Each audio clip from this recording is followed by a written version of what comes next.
देश के उन सभी समझदार और ईमानदार मतदाताओं को धन्यवाद जिन्होंने लोकतंत्र को एक तंत्र बनाने से रोका।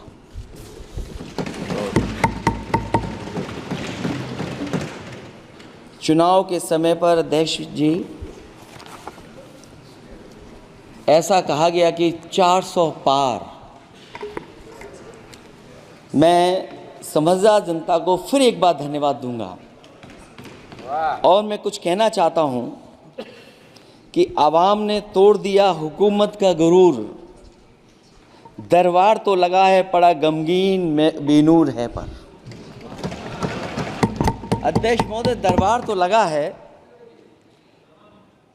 पर बड़ा गमगीन बेनूर है। और पहली बार ऐसा लग रहा है हारी हुई सरकार विराजमान है। जनता कह रही है चलने वाली नहीं सरकार। अध्यक्ष महोदय, जनता कह रही है चलने वाली नहीं, ये गिरने वाली सरकार है।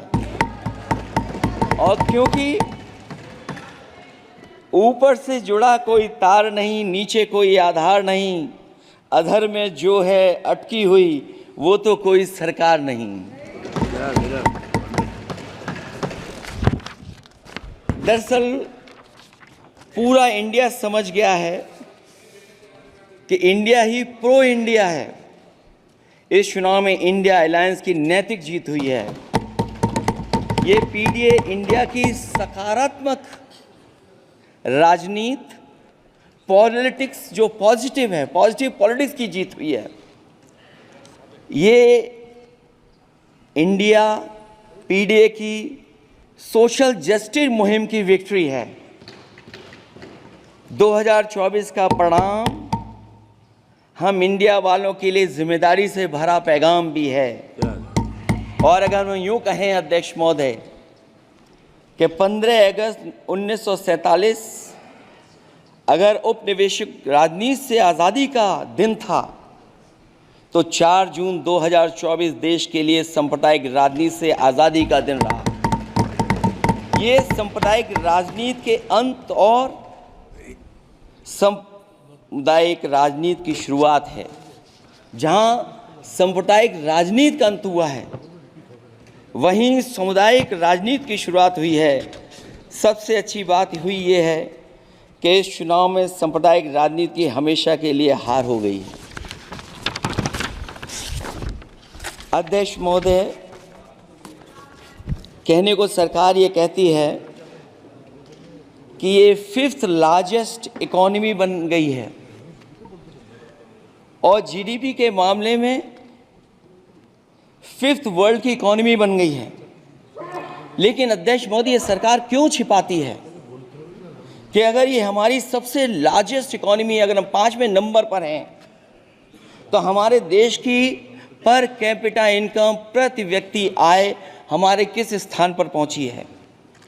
और हम लोगों ने तो अध्यक्ष महोदय देखा है कि अगर दिल्ली की सरकार ने कहा होगा कि $5 ट्रिलियन की इकोनॉमी बनेगी, तो जहां से प्रधानमंत्री जी चुन करके आते हैं वहाँ का प्रदेश के सरकार भी कह रहे कि हम $1 ट्रिलियन इकोनॉमी बना लेंगे। देश की इकोनॉमी कहाँ पहुँच गई, पर कैपिटा इनकम क्या है। लेकिन अगर उत्तर प्रदेश की इकोनॉमी को अगर $1 ट्रिलियन की इकोनॉमी बनना है तो कम से कम 35% की ग्रोथ चाहिए। मुझे नहीं लगता है कि 35% की ग्रोथ उत्तर प्रदेश पा पाएगा। हम हंगर इंडेक्स में कहाँ खड़े हैं, नीचे से कहाँ हैं। जो 5th लार्जेस्ट इकोनॉमी की बात कर रहे हैं वो इनइक्वालिटी के पैरामीटर पे कहाँ खड़े हैं, वो हैप्पीनेस इंडेक्स में कहाँ खड़े हैं। और जो लोग चुनाव को अपने तरीके से मोड़ते हैं, मैं उन्हें कहना चाहता हूं कि अध्यक्ष महोदय, इस चुनाव के परिणाम ने तोड़ने वाली राजनीति को तोड़ दिया है और जोड़ने वाली राजनीति की जीत हुई है। इस चुनाव में धन छल बल की नकारात्मक राजनीति की शिकस्त हुई है। ये चुनाव जो देश का हुआ, ये सकारात्मक राजनीति का नया दौर शुरू हुआ है। इस बार प्रो कॉन्स्टिट्यूशन वालों की जीत हुई है। हम मानते हैं संविधान ही संजीवनी है, उसी की जीत हुई है। ये संविधान मंथन में संविधान रक्षकों की जीत हुई है। अब ऊपर से नीचे की राजनीति का अंत हो गया है। अब नीचे से जो समाज की जो आवाज़ उठेगी वही राजनीति का आधार बनेगी। मैं कहना चाहता हूं कि देश किसी की व्यक्तिगत महत्वाकांक्षा से नहीं, जन आकांक्षा से चलेगा। मतलब अब मनमर्जी नहीं, जनमर्जी चलेगी। इस चुनाव का बड़ा पैगाम यही है।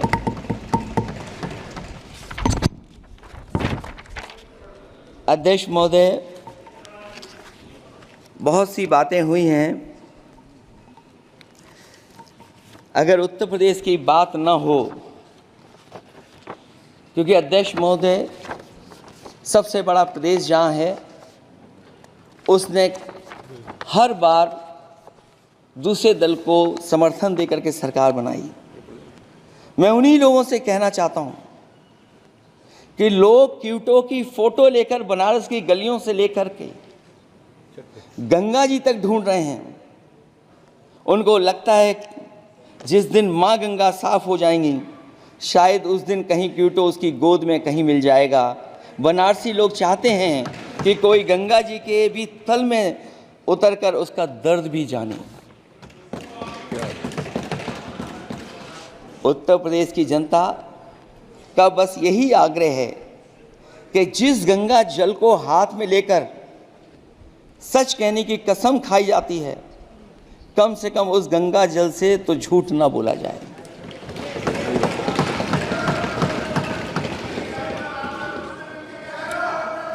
जहां विकास के नाम पर खरबों रुपए की लूट का राज खोलते भ्रष्टाचार के गड्ढे प्रदेश का नाम खराब कर रहे हैं, वहीं पहली बारिश में ही टपकती हुई छत और गिर चुकी स्टेशन की दीवार बेईमानी की निशानी बन गई है।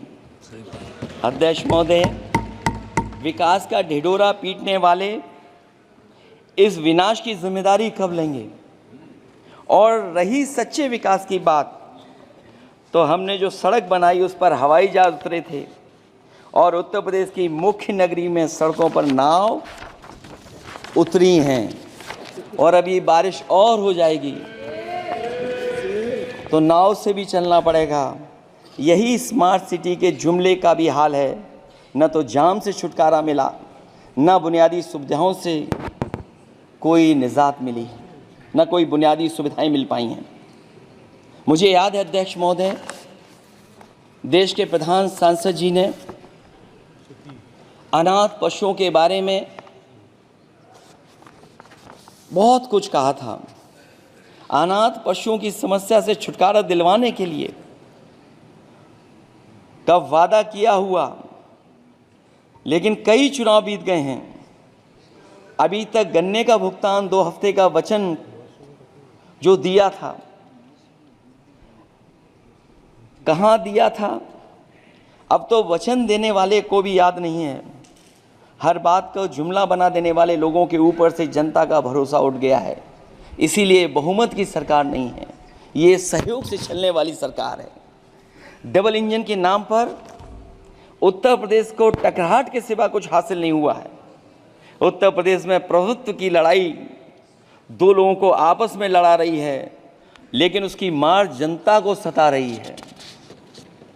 पिछले 10 सालों की उपलब्धि बस इतनी रही कि एक शिक्षा परीक्षा माफिया का जन्म हुआ।